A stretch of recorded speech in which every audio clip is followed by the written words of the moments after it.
Super Saravana stores.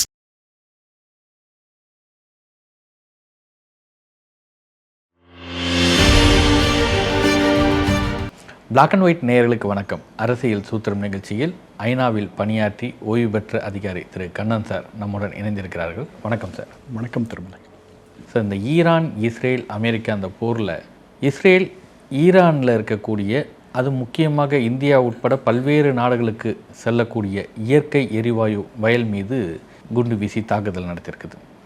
ஏற்கனவே நமக்கு பெரிய பாதிப்பு கேஸ் இல்லைன்றது, ஏகப்பட்ட தொழில்கள் நலிவுற்றிருக்கின்றன, தொழிலாளர்கள் பாதிக்கப்பட்டிருக்கிறார்கள். இந்த சூழலில் இது போன்று போர் தாக்குதல் சம்பவங்களில் ஈடுபட்டு இருக்கணும்னா என்ன மாதிரியான பாதிப்புகள் உண்டாகும் சார்? இல்லை, எந்த போருமே பெரிய பாதிப்புகளை எல்லாருக்கும் ஏற்படுத்தும். இந்த போர் இன்னைக்கு 21வது நாள் இந்த போர் நடந்துகிட்ருக்கு. நமக்கு இந்த ஹார்முஸ் நீரிணை ஈரானுக்கு வேண்டிய கப்பல்கள் மட்டுமே போகலான்ற ஒரு நிலையை ஈரான் உருவாக்கியிருக்கு. அதனால் எண்ணெயோட விலை 53% உயர்ந்திருக்கு. ஒரு $65-70 ஒரு பேரல் எண்ணெய் இருந்தது. இன்றைக்கி உங்களுக்கு பார்த்தீங்கன்னா $110 உயர்ந்துருச்சு.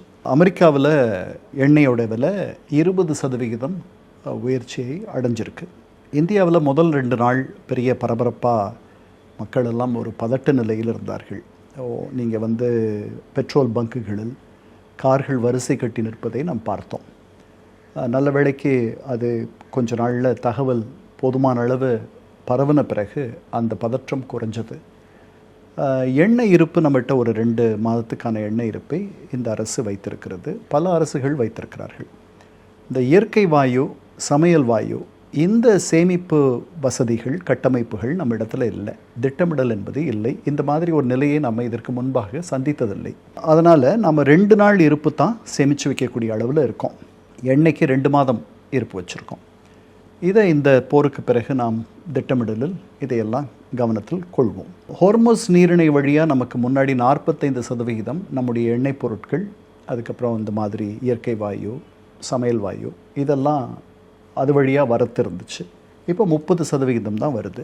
மற்ற இடங்கள்லேருந்து வாங்குறதுக்கும் நம்ம சில ஏற்பாடுகளை பண்ணியிருக்கோம். அல்ஜீரியா, கனடா, ஆஸ்திரேலியா, அமெரிக்கான்ட்டு. இது கொஞ்சம் நாளாகும், சுற்றி வரணும். மூக்கை தலையை சுற்றி தொடுவது போல். அதனால் செலவுகள் கூடும். அங்கே போக்குவரத்து செலவு கூடுச்சுன்னா உங்களுக்கு மற்ற செலவுகள் கூடும். அப்போது அதை நம்பி இருக்கக்கூடிய வணிகங்கள், அதை நம்பி இருக்கக்கூடிய தொழில்கள், அவர்கள் தயாரிக்கிற பொருட்கள், இதனுடைய உற்பத்திக்கான செலவுகள் கூடும். விலைவாசி ஏறும், பணவீக்கத்தை நோக்கி போகும். இந்த ஹார்முஸ் நீரிணையை அவர்கள் முன்னாடி ஒரு நாளைக்கு 100 சில்லற கப்பல்கள் போகும். இன்றைக்கி ஒரு நாளைக்கு 5-6 கப்பல்கள் தான் போகிறதா நாம் செய்திகளை அறிகிறோம். அதனால் இந்த மாதிரியான ஒரு சூழலுக்கு நம்ம முதன்முறையாக தள்ளப்பட்டிருக்கிறோம். அமெரிக்கர்களே பெரிய திட்டமிடல் இல்லாத இந்த போரை, இந்த ஹார்முஸ் நீரிணை இவ்வளவு பெரிய ஒரு பாதிப்பை ஏற்படுத்தும் அப்படின்ற ஒரு எண்ணம் இல்லாத அவர்கள் இவ்வளவு நாள் செயல்பட்டிருக்காங்களோன்ட்டு எனக்கு தோணுது. ஏன்னா ரஷ்யா மீது பொருளாதார தடைகள் இருக்கின்றன. அதே மாதிரி ஈரான் பொது வெளியில், பொது சந்தையில் எண்ணெய் விற்பதற்கு தடைகள் நிறையா இருக்குது. இப்போ 1 மாதத்துக்கு அந்த தடைகளை அவர்கள் விலக்கி இருக்கிறார்கள். ஏப்ரல் 19 வரைக்கும் யார் வேணுமானாலும், இந்தியா உட்பட, இந்த பொருட்களை அவர்கள்ட்ட இருந்து நம்ம வாங்கலாம், பெறலாம். இதுதான் இன்றைக்கி இருக்க சூழல். ஈரான் மீது இஸ்ரேல் நடத்திய தாக்குதல், அமெரிக்க அதிபர் சொல்கிறாரு அது இஸ்ரேல் வேண்டான்னு சொன்னோம், ஆனால் அவங்க இந்த இயற்கை எரிவாயு வயல் மீது தாக்குதல் நடத்தியிருக்காங்கன்னு. அமெரிக்காவுக்கு தெரியாமல் இஸ்ரேல் நடத்திய தாக்குதல் அப்படின்னு சொன்னால், ஈரான் ஒரு பக்கம் நாங்கள் சுற்றி இருக்கக்கூடிய வளைகுடா நாடுகள் மீது இருக்கக்கூடிய இயற்கை எரிவாயு வயல் மீது நாங்கள் தாக்குதல் நடத்துவோம்னு சொல்லி அவங்களும் குவைத் உள்ளிட்ட பல்வேறு இடங்களில் தாக்குதல் நடத்துகிறாங்க. இப்படி ஒன்றுக்கு ஒன்று இந்த இடத்தை டார்கெட் பண்ணி நடத்தும் போது ஒட்டுமொத்தமாகவே இந்தியா மட்டுமல்லாமல் பல்வேறு நாடுகளுக்கு இந்த இயற்கை எரிவாயு தட்டுப்பாடு அப்படின்றது எவ்வளோ நாள் ஆகும் அது சீரடைய? இல்லை, பல வாரங்கள் ஆகலாம், பல மாதங்கள் கூட ஆகலாம் முழுமையாக பழைய நிலைக்கு திரும்புறதுக்கு. ஹார்முஸ் வழியாக வரக்கூடிய இந்த எண்ணெயை நம்பித்தான் ஐரோப்பியர்கள் இருக்கிறார்கள், ஆசியாவில் இருக்கக்கூடிய நாடுகள் இருக்கின்றன. தென் அமெரிக்காவிலிருந்தெல்லாம் கூட எண்ணெய் வருது நமக்கு. நம்ம 40 நாடுகள்கிட்டேருந்து எண்ணெய் வாங்குகிறோம். ஆனால் அதெல்லாம் சுற்றி வரக்கூடிய நைஜீரியாவிலிருந்து வாங்குகிறோம். அந்த மாதிரி இருக்குது. அதனால் இந்த நாடுகளெல்லாம் பெரிய பாதிப்புக்கு உள்ளாகி இருக்கின்றன. இப்போது லத்தீன் அமெரிக்க நாடுகள், அவங்களுக்கு அங்கே நிறைய எண்ணெய் இருக்குது. வெனிசுவேலாவில் நிறைய எண்ணெய் இருக்குது. அதனால் அவர்களுக்கு இந்த சிக்கலெல்லாம் கிடையாது. ஹார்முஸ் நீரிணை வழியாக வர அதை நம்பி இருக்கக்கூடிய நாடுகளுக்கு, அதை நம்பி இருக்கக்கூடிய பயனாளிகளுக்கு இது ஒரு இடைஞ்சல் தான். இது பழைய நிலைமைக்கு திரும்புறதுக்கு ஏறக்குறைய நான் நினைக்கிறேன் பல மாதங்கள் கூட ஆயிடலாம். இந்த இருளான ஒரு சூழலில் ஒரு ஒளிக்கற்றையாக நேற்று அதிபர் ட்ரம்ப்பினுடைய பதிவு நமக்கு தென்படுது. அவர் என்ன சொல்கிறாரு, இந்த போரை நாங்கள் ஒரு முடிவுக்கு ஏற கட்டிகிட்டு இருக்கோன்றார், வைண்டிங் டவுன் அப்படின்னு சொல்லியிருக்கார். அதனால் இந்த எண்ணெய் விலை ஏற்றம், இந்த ஹார்முஸ் நீரிணையை முதல்ல அவர் பாதுகாப்பாக கப்பல்கள் போவதற்கான வழிகளை ஏற்படுத்தி தருவார்னு சொன்னார். இப்போ அதை யார் நம்பியிருக்காங்களோ அவங்க அந்த பாதுகாப்பு ஏற்பாடுகளை பார்த்துக்கணும் அப்படின்னு நேற்று சொல்லிட்டார். அதனால் இந்த போர் நான் முதல்ல நினச்சேன் இந்த மாத கடைசியில் இது முடிவுக்கு வந்துடும்ன்ட்டு. இப்போ நேற்று அவருடைய பதிவை பார்த்தா அதுக்கான வாய்ப்புகள் நிறையா இருக்கா மாதிரி தெரியுது.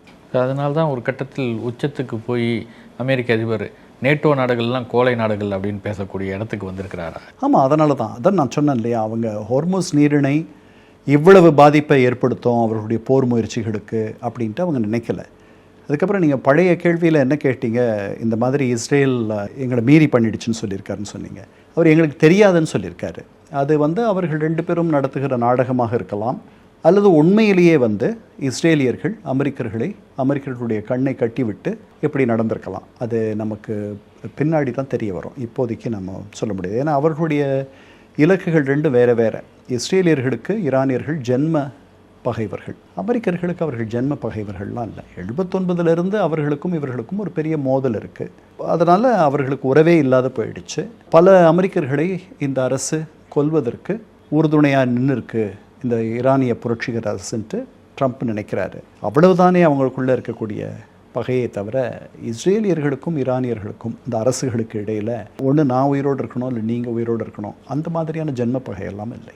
இப்போ இந்த கேஸ் தட்டுப்பாடுன்ற பிரச்சனைக்கு முன்னாடியே இந்திய அரசு சமையல் எரிவாயுடைய விலையும் வணிக பயன்பாட்டிற்கான எரிவாயு விலையும் உயர்த்தி இருக்கிறது. இப்போ நீங்கள் சொல்லக்கூடிய தகவல்கள் பார்க்க போகும்போது இன்னும் பல மாதங்கள் ஆகும் அப்படின்னா இன்னும் விலை உயர்றதுக்கு வாய்ப்பு இருக்குதா? இந்தியாவில் எரிபொருள் விலையும் இன்னும் உயர்றதுக்கு வாய்ப்பு இருக்குதா? அதை எவ்வளோ காலத்தில் செய்வாங்க? ஒருவேளை தேர்தல் காலகட்டம் அப்படின்றனால கொஞ்சம் பொறுமை காக்குறாங்களா? இன்னும் 6 வாரத்தில் நமக்கு மற்ற இடங்கள்ல இருந்தெல்லாம் இந்த இயற்கை வாயுவும் சமையல் வாயுவும் வர ஆரம்பிச்சிடும். அதனால் கொஞ்சம் நிலைமை கட்டுக்கு வரும். இவர் சொல்கிறபடி போகிற இன்னும் சில நாட்களில் அவர் முடிச்சிட்டாருன்னா நிலைமை இன்னும் வேகமாக எல்லாரும் பழைய இயல்பு நிலைக்கு போகணுன்னு தான் விரும்புவாங்க. இந்த போரை நடத்துவதற்கு அதுக்கான தெம்போ அதுக்கான வலிமையோ 3 நாடுகளுக்குமே இல்லை அப்படின்றது தான் என்னுடைய எண்ணம். அதனால் அந்த இயல்பு நிலைக்கு போகிறதுக்கு பல மாதங்கள் ஆகலாம். பெரிய ஒரு எண்ணெய் வயலை கத்தாரில் இவர்கள் தாக்குனாங்க ஈரானியர்கள். அந்த எண்ணெய் வயலை சரி பண்ணுறதுக்கு திருப்பி 5 ஆண்டுகள் ஆகுமா. பல ஆயிரம் கோடி நட்டப்பட்டிருக்காங்க கத்தாரிகள். அதனால் பழைய நிலைக்கு, போருக்கு முந்தைய நிலைக்கு இந்த எண்ணெய் வரத்து, சமையல் வாயு, இயற்கை வாயு கிடைத்த ஒரு நிலை, அந்த நிலைக்கு நம்ம எல்லாரும் திரும்பி போகிறதுக்கு அவ்வளோ நாள் ஆகும். தேர்தலுக்கு பிறகு விலை ஏறலாம்.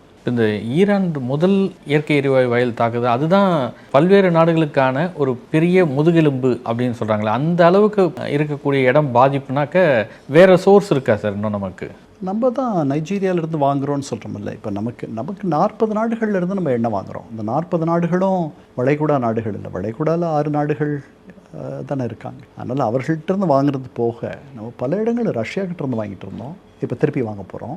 ஈரான்கிட்டேருந்தே திருப்பி வாங்குறதுக்கான எண்ணத்தை நம்ம வச்சுருக்கோம். ஏன்னா 1 மாதம் எல்லாருக்கும் விலக்கு தந்திருக்காங்க, அதை நம்ம பண்ணுவோம். அதுக்கப்புறம் வெனிசுவேலாவிலேருந்து வாங்க போகிறோம். உலகத்தில் எங்கெல்லாம் எண்ணெய் கிடைக்குதோ அங்கெல்லாம் இருந்து நம்ம வாங்குகிறோம். அப்போ இந்தியாவுக்கான பிரச்சனை இந்த நீங்கள் சொல்லக்கூடிய இந்த ஹோர்முஸ் நீரிணை பகுதி தான், அதுதான் பிரச்சனையா? நம்ம இங்கே ஆமாம், நமக்கு வரக்கூடிய எண்ணெய் வரத்து, வாயு வரத்து அது 45% அது வழியாக தான் வந்துட்டு இருந்துச்சு. இப்போ அதை 30% குறைச்சிருக்கோம்னு சொல்கிறாங்க. இன்னும் குறைப்போம் இது தொடர்ந்துச்சுன்னா இந்த நிலை. அப்படி இல்லைன்னா பழைய நிலைக்கு எல்லாரும் திரும்பினாங்கன்னா நாம் அதை நம்பியிருப்போம். ஏன்னா அதுதான் எளிதாக தலையை சுற்றி மூக்கத்தோட வேண்டிய அவசியம் இல்லாத ஒரு நிலை. இப்போ நீங்கள் இந்த 3 நாடுகளுக்கும் போரை நடத்துவதற்கு தெம்பில்லை அப்படின்ட்டீங்க. ஆனால் இப்போ இந்த யுத்தத்தை நிறுத்துறதுக்கு அந்த ஈகோ கிளாஷ் இல்லாமல் ஒரு அமைக்கபிளாக போகணும், எனக்கும் பாதிப்பில்லை உங்களுக்கும் பாதிப்பில்லை அப்படின்னு சொல்லி நிறுத்தணும்னா என்ன பாயிண்ட்டை சொல்லி அந்த இடத்துக்கு வருவாங்க? அந்த மாதிரி இடத்துல இந்த 3 பேரும் இருக்கிற மாதிரி எனக்கு தெரியல. ஏன்னா நேற்று அவருடைய பதிவில் என்ன சொல்லிட்டார், தற்காலிக போர் நிறுத்தம் கிடையாதுன்ட்டார், சீஸ்ஃபயர் இல்லைன்ட்டார். நாங்கள் இந்த போரை ஏற கட்டிகிட்டு இருக்கோம்னு சொன்னவர் தற்காலிக போர் நிறுத்தம் இல்லைன்ட்டார். அப்போ இந்த போர் நிறுத்தம் இல்லாத ஒரு அமைதியான சூழலில் யார் வேணாலும் எப்போது வேண்டுமானாலும் தாக்குதல்களை தொடரலாம். அப்போ அவ்வளவு அவருக்கு வருத்தம் இருக்குது இந்த ஈரானிய தலைமை மீது. ஈரானியர்களுக்கு இப்போ இருக்கிற இந்த அரசு, அதுக்கும் அந்த அரசு உறுதியாக இருக்கிற மாதிரி தெரியுது. அதில் எந்த விதமான சிதைவும் இல்லை. அந்த அரசுக்கும் இவங்களோட இணங்கி போகணும், ஒத்து போகணுன்ற எண்ணம் இன்னும் வந்த மாதிரி தெரியல. அதனால் இதில் அல்லல் படுறது அவர்களுடைய மக்கள். அதனால் இதை பண்ணால் இது சரியாக நடந்துடும். இப்போ மூன்றாவது தூது போகக்கூடியவர்கள் ஒமானிகள் தான் முன்னாடி 2 முறையும் தூது போனவர்கள். அவர்கள் தூது போக முடியாத ஒரு நிலையில் இருக்காங்க. ஏன்னா அவர்கள் தூது போய் அது நல்லா வந்துட்டு இருந்த நேரத்தில் அமெரிக்கர்கள் கெடுத்துட்டாங்கன்ற ஒரு எண்ணம் அவங்களுக்கு இருக்குது. இந்த பேச்சுவார்த்தை எப்படி அருந்து போச்சு அப்படின்னா, யுரேனியத்தை நீங்கள் கையாளவே கூடாது. உங்களுக்கு வேண்டிய செறிவூற்ற யுரேனியத்தை நாங்கள் இலவசமாக தரோம் உங்களுடைய மின்சார தேவைக்கு அப்படின்ட்டு அமெரிக்கர்கள் சொன்னதாகவும், இல்லை யுரேனியத்தை நாங்கள் கையாளுவோம், நாங்கள் செறிவூட்டுவோம், அதை கண்காணிக்கலாம், நாங்கள் எவ்வளவு செறிவூட்டணுமோ அவ்வளவுதான் பண்ணுறோமான்றதை நீங்கள் பார்க்கலாம், நீங்கள் எங்களுக்கு தர வேண்டாம் அப்படின்ற இடத்துல இது அருந்து போச்சு. ஏன்னா இதுதான் ஒபாமா செய்து கொண்ட ஒப்பந்தம். அதை விட ஒரு மேலான ஒப்பந்தத்தை செய்யணும்ன்ட்டு ட்ரம்ப் நினைக்கிறாரு. அது ஏன்னா மிக மோசமான ஒப்பந்தம்னு சொல்லிட்டு அதுலேருந்து வெளியே வந்துட்டார். அப்படி இருக்கும் பொழுது திருப்பி ஏறக்குறைய ஒபாமா ஒப்பந்தம் மாதிரி இருக்கக்கூடிய இன்னொரு ஒப்பந்தத்துக்கு அவர் ஒத்துக்க போகிறதில்ல. அதனால் இது முடிஞ்ச பிறகு இந்த ஒமானிகள் சிறந்த முன்னேற்றம் வந்துச்சுன்னு சொன்ன பிறகு கூட அடுத்த நாளே அவர் எனக்கு பெரிய களிப்பில்லை, எனக்கு பெரிய திருப்தி இல்லை, அவங்க நான் வேணுன்றதை தர மறுக்கிறாங்க, யுரேனியத்தை நீங்கள் கையாளவே கூடாது. ஏன்னா உங்களை நம்பி இதுக்கு முன்னாடி யுரேனியம் கொடுத்து நீங்கள் 3.67% தான் அதை செறிவூட்டணும்னா நீங்கள் 60% செறிவூட்டிருக்கீங்க. உங்களை எப்படி நம்புறது அப்படின்றது அவருடைய வாதம். இவங்க என்ன சொல்கிறாங்க, இல்லை நீங்கள் கண்காணிப்பு முன்ன மாதிரி இல்லாத, நாங்கள் கண்காணிப்புக்கு நிறைய ஒத்துழைப்போம், எப்போ வேணாலும் கண்காணிப்பு குழுக்கள் வரலாம் சர்வதேச அணு சக்தி முகமையிலிருந்து அப்படின்ட்டு அவங்க சொல்கிறாங்க. ஸோ இந்த தருணத்தில் இந்த போர் தொடங்கிடுச்சு. ஆனால் என்னுடைய எண்ணத்தில் இது அவர்களை வன்முறை தான் அவர்களுக்கு தெரிந்த ஒரே மொழி அப்படின்ற மாதிரி ட்ரம்ப் நினைக்கிற மாதிரி தெரியுது.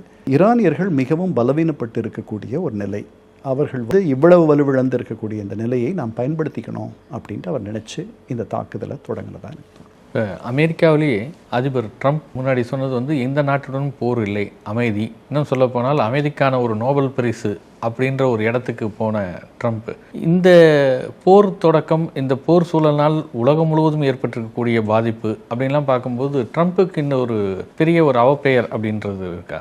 இல்லை, அவர் நோபல் பரிசு நமக்கு கிடைக்காதுன்ற ஒரு முடிவுக்கு வந்திருக்கணும். அவர் வரலாற்றில் அவருக்கு இன்னும் ஒரு 34 மாதங்கள் எஞ்சியிருக்கு அவருடைய ஆட்சி காலம். அவருக்கு 80 வயசு ஆயிடுச்சு. அவர் வரலாற்றில் வேறு எந்த அதிபரும், அமெரிக்க அதிபர் செய்ய துணியாததை தான் செய்ய துணிந்ததாகவும், இந்த இன்னலை ஈரானிடமிருந்து வரக்கூடிய இந்த தீமையை சில தசாப்தங்கள், ஒரு 2 தசாப்தம் 20 ஆண்டுகள் இல்லை ஒரு தசாப்தம் ஒத்தி போடக்கூடிய ஒரு துணிவான முடிவை, வன்முறையை கொண்டு அவர் சாதித்தார் அப்படின்ட்டு வரலாற்றில் அவர் இடம்பெறணும்னு நினைக்கிற மாதிரி தெரியுது. அவர் வெனிசுவேலாவில் எடுத்த அதிரடி நடவடிக்கையை வேறு யாராவது எடுத்திருப்பாங்களான்னு தெரியாது. முன்னாடி ஜார்ஜ் புஷ் சீனியர், மூத்தவர், அவர் GHW புஷ், அவர் பனமாவில் இருந்த ஒரு சர்வாதிகாரியை இதே மாதிரி கைது செய்து கொண்டு வந்தார். ஆனால் அவர் பின்னாடி விடுவிக்கப்பட்டு அவர் நாட்டுக்கு போனார். மேனுவல் நோரியகான்ட்டு பேர். அதுக்கப்புறம் வெனிசுவேலாவில் இந்த அதிரடி நடவடிக்கையில் அவர் வெனிசுவேலாவை தன்னுடைய ஆணைக்கு கீழ்ப்படுகிற ஒரு நாடாக மாற்றிவிட்டார். கியூபா எப்போ வேணாலும் விழுந்துடலாம், அந்த நிலைக்கும் அவர் கொண்டு வந்துட்டார். இதெல்லாம் அவருடைய ஆட்சி காலம், 2வது ஆட்சி காலத்தில் வேறு எந்த அதிபரும் சாதிக்காததை அவர் சாதித்ததாக அவருக்கு ஒரு பேர் வந்துடும். அதை நோக்கி தான் அவர் பயணம் பண்ணுறாருன்ற மாதிரி எனக்கு தோணுது. நன்றிங்க சார்.